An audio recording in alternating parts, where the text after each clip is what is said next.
안녕하세요 여러분, 좋은집 분양인입니다. 오늘은 최근 화제가 되고 있는 주택정책의 변화에 대해 이야기해 보려고 합니다. 특히 신생아 가구에 대한 혜택과 그로 인한 논란에 대해 자세히 살펴보겠습니다. 정부가 다음 달부터 수도권 아파트에 대한 디딤돌 대출 한도를 축소한다고 합니다. 디딤돌 대출은 연소득 6천만원 이하 무주택자가 주로 이용하는 서민 대출인데요. 이런 축소 정책에 대해 많은 사람들이 우려의 목소리를 내고 있습니다. 하지만 여기서 주목할 점은 신생아가 있는 가구에 대해서는 오히려 혜택이 확대된다는 것입니다. 신생아 특례 대출의 경우 연소득 요건이 현재 1억 3천만 원에서 2억 원으로 상향 조정됩니다. 즉 고소득 맞벌이 부부도 이 혜택을 받을 수 있게 되는 것이죠. 청약 제도에서도 신생아 가구에 대한 혜택이 늘어났습니다.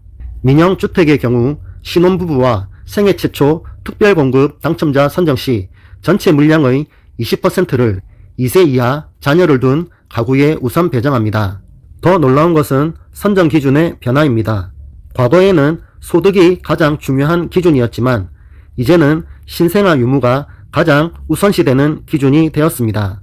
소득이 낮아도 신생아가 없다면 당첨 가능성이 크게 줄어든다는 뜻입니다. 이러한 정책 변화는 저출산 문제 해결을 위한 정부의 노력으로 보입니다. 하지만 동시에 형평성 문제도 제기되고 있습니다.